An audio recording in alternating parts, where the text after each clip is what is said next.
A girl named Jane was living in Eldergrove, a little dry village where the sun appeared to shine too brightly. Her parents had been previously happy farmers, but years of poor harvests had left them devastated and worried.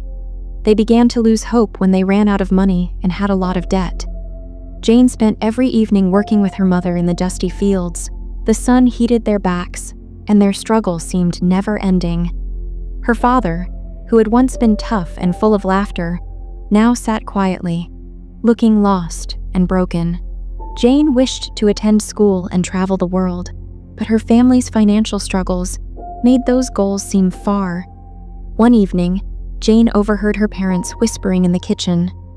Their voices sounded heavy, filled with sadness. They had made a choice they thought would save the family. In a nearby village called Riverton, a rich merchant was looking for a young girl to work in his house.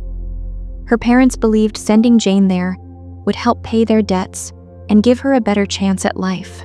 When they told Jane the next morning, her heart felt like it was breaking.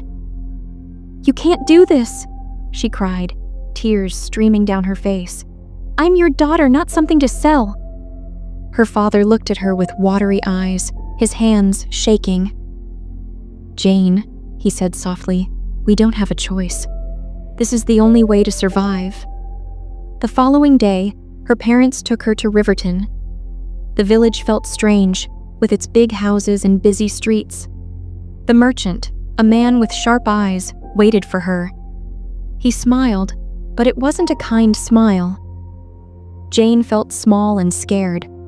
She hugged her parents tightly, hoping they would change their minds, but they walked away, leaving her behind. Jane started her new life in the merchant's grand house. It was full of shiny things, but it was also cold and lonely. The family barely spoke to her, and she spent her days cleaning, carrying heavy buckets, and working until her arms ached.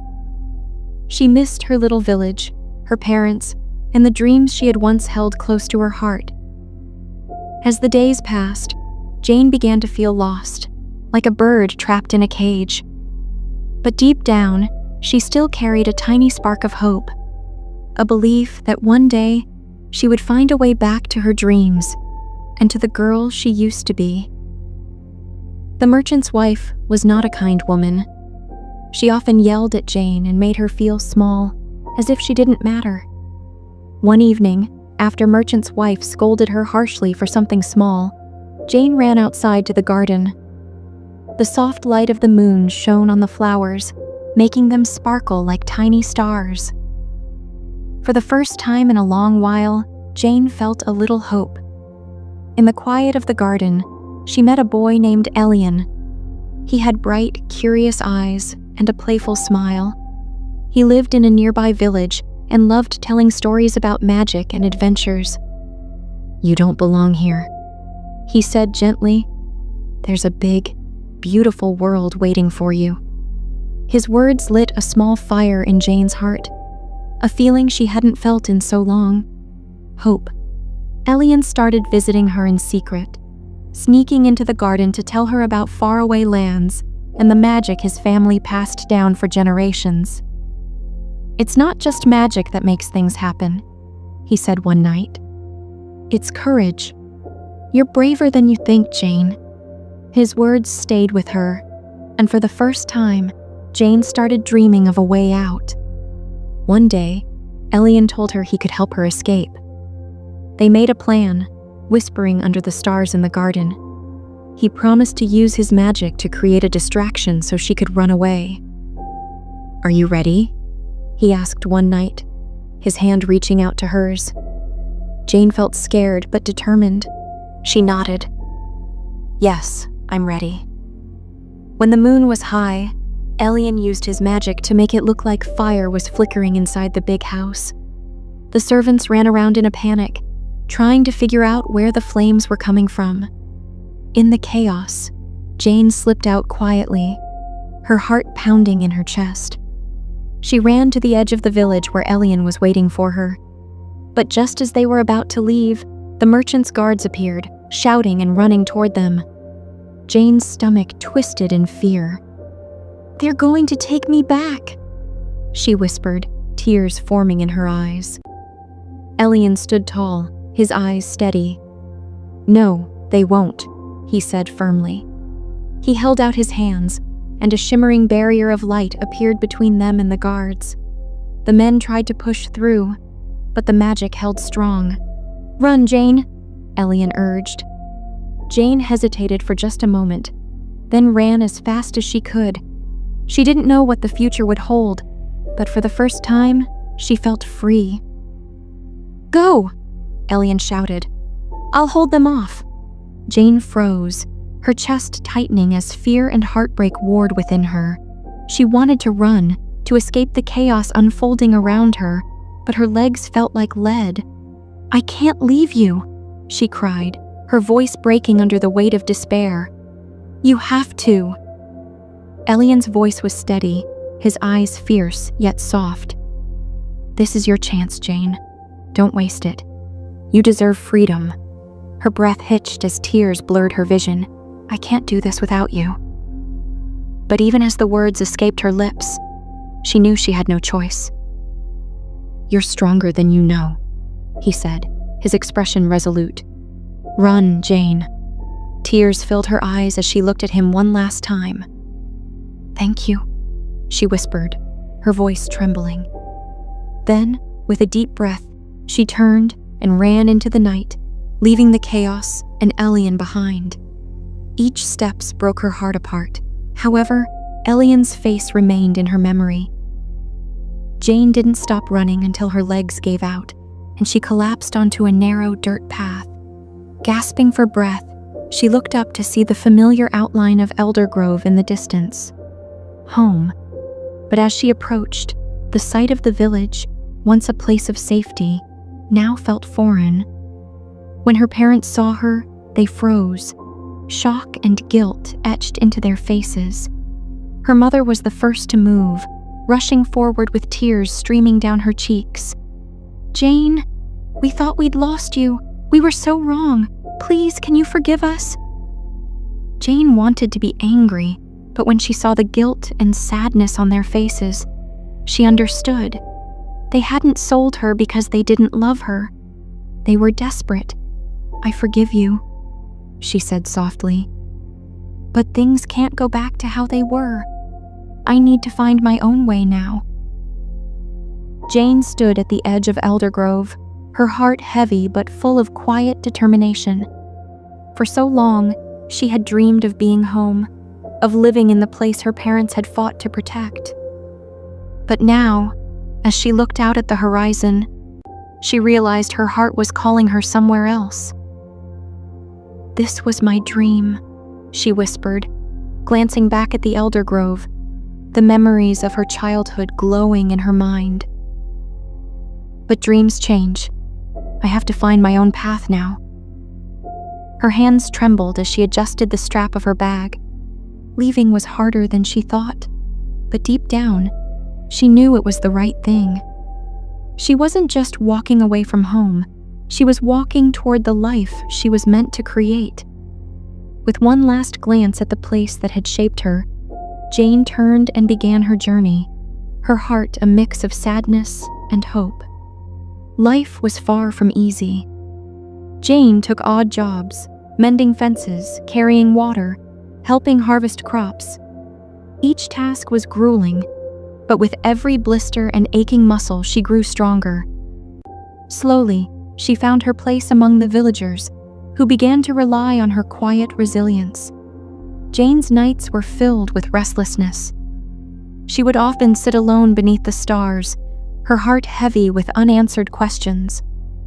As the cool night air wrapped around her, her thoughts would wander to Elian, wondering if he was still out there somewhere, alive, safe. The memories of his warm smile, his gentle laughter, and the way he spoke about magic with such wonder filled her heart, but also weighed it down. Each memory was a bittersweet reminder of what she had lost. She could almost hear his voice, his stories floating in the air like whispers. She longed to feel his presence beside her once more, to share those quiet moments of understanding and connection. But there was always that ache, the deep, unshakable fear that perhaps he hadn't escaped, that he was lost to her forever. Still, amidst the sadness, a small spark of hope flickered in her heart. Maybe, just maybe, the magic he had believed in so fiercely had kept him alive. One evening, as moonlight danced across the river, a shadow emerged from the trees. Jane's heart leapt as she recognized the figure. "Ellian," she whispered, hardly daring to believe it. He stepped closer, his familiar grin lighting up the night. "I've been looking everywhere for you." She ran to him, tears streaming down her face. "You're here," she said, her voice trembling. "You're alive." "I am," he said, his expression turning serious. "And I've found something, a way to use the magic inside us, not just to survive, but to thrive, to help others." "I've found something amazing," he said excitedly. "There's a way to use the magic inside us, to make our lives better and help others. I wanted to share it with you." Jane listened carefully as he explained his journey, the challenges he faced, and the magic he learned to control. Together, they could harness it to help others, to change lives. The thought ignited a fire within her. With Ellian by her side, Jane embraced her newfound purpose. As their bond deepened, Jane discovered her own latent abilities. With Ellian's guidance, she learned to tap into her own strength, channeling her emotions into magic that could uplift those around her. Together, they became a force of change, inspiring others to rise against their struggles. They began to travel from village to village, sharing their story, teaching others about resilience and the power of hope. They helped those who had been trapped by circumstances, offering them a chance at freedom. But their journey wasn't easy. One day, a dark figure appeared, someone from Ellian's past who wanted to steal their magic and use it to hurt others. The man chased them from village to village, determined to catch them. Jane was scared, but Ellian always reminded her to stay strong. As they faced this new enemy, Jane's courage was put to the test. In a climactic battle, Ellian was captured. Jane was left to face the enemy alone.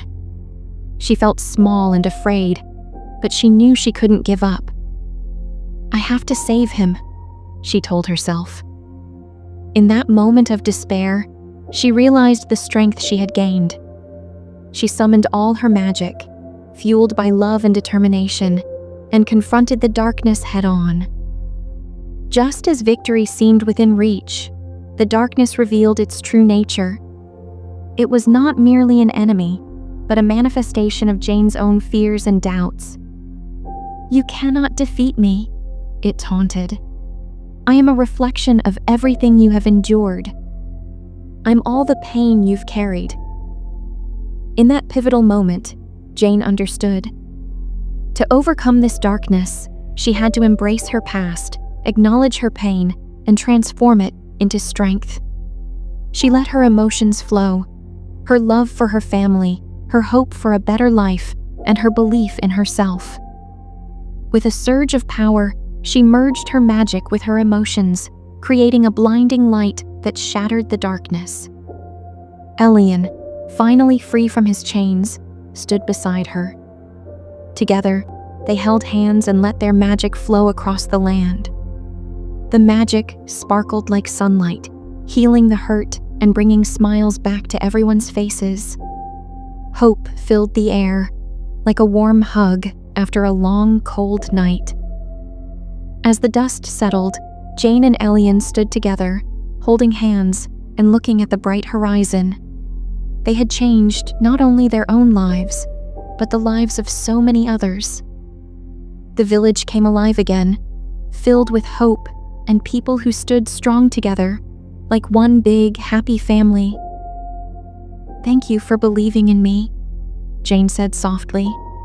Ellian smiled. "You believed in yourself, Jane. That's the real magic. Together, we can create a better world."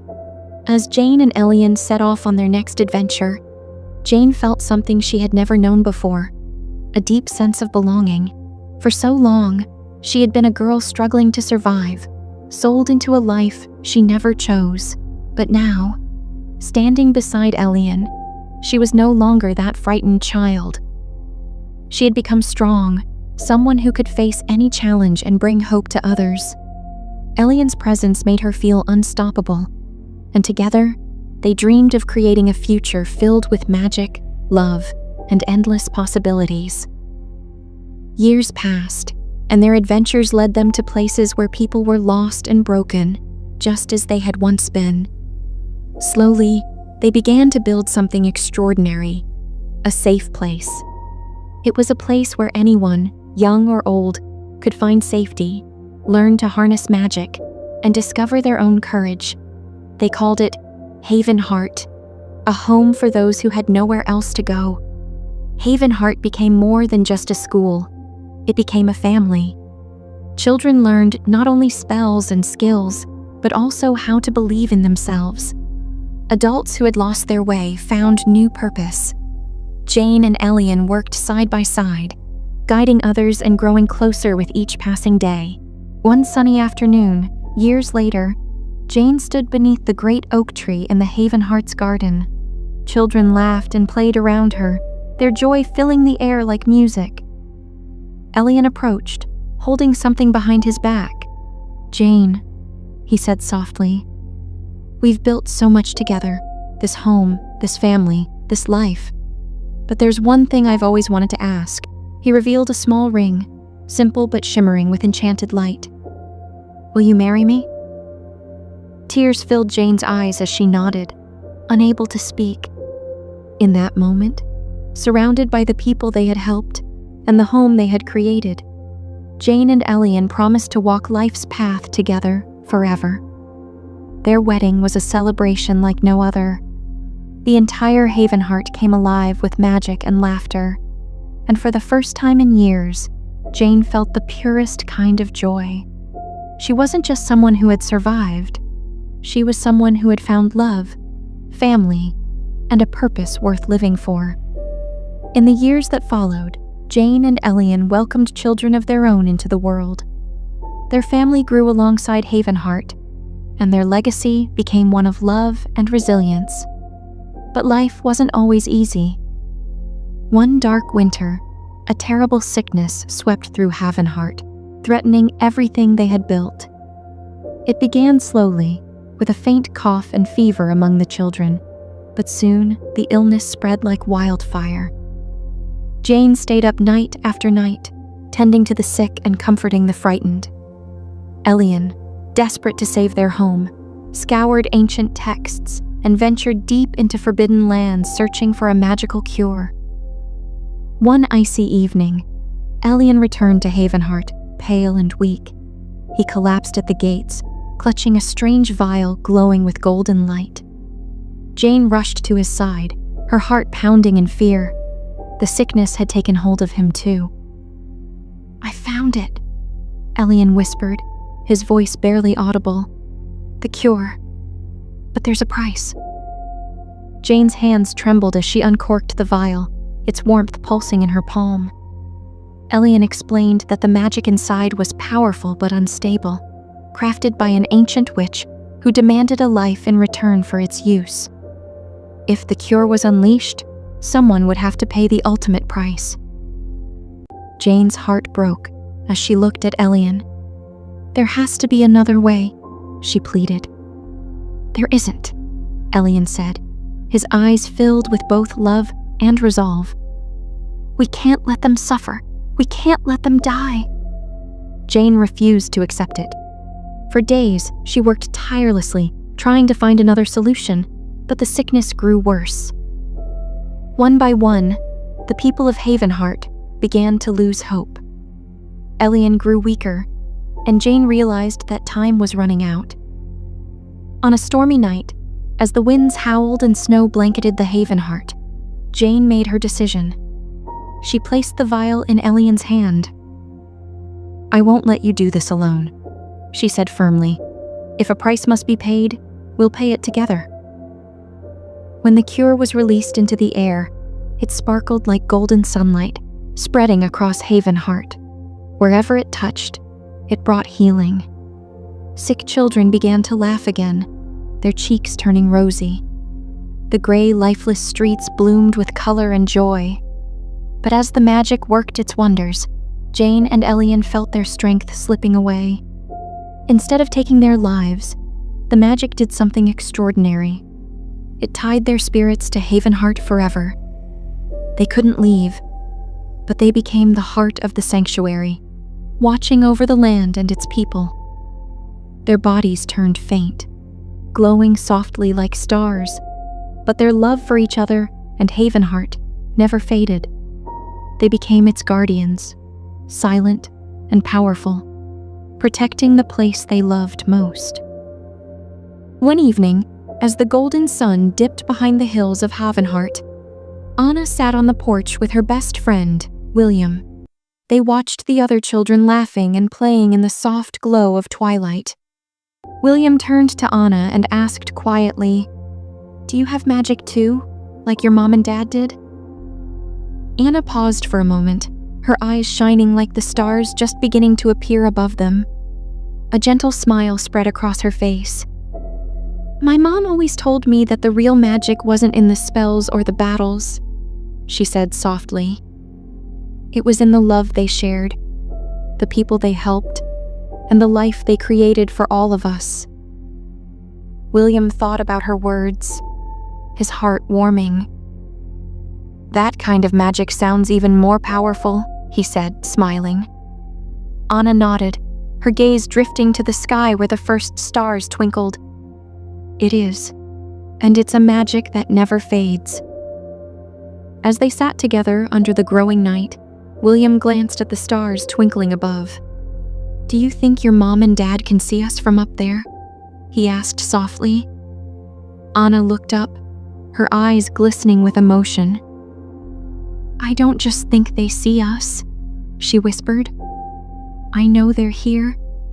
They're not gone, William. They're watching us, protecting us, just like they always have." William tilted his head, his voice quiet. "Do you feel them too?" Anna smiled, a tear slipping down her cheek. "Every day. In the laughter of the children, in the breeze that feels like a hug. It's like they're reminding me that love doesn't end, even when someone's gone." William nodded, his heart full. "Then they've never really left, have they?" Anna placed a hand over her chest, her voice steady. "Not for a second. They're with us, in the stars, in the stories we tell, and in the love they gave to this place." And as the night deepened, the stars seemed to glow just a little brighter, as if Jane and Elian were smiling down on them, their presence as real as the warmth in Anna's heart. Thank you for joining me today, and for allowing me to share this narrative with you. Your presence here means more than words can express. If you found value in this story, please consider sharing it with someone who might need a little inspiration.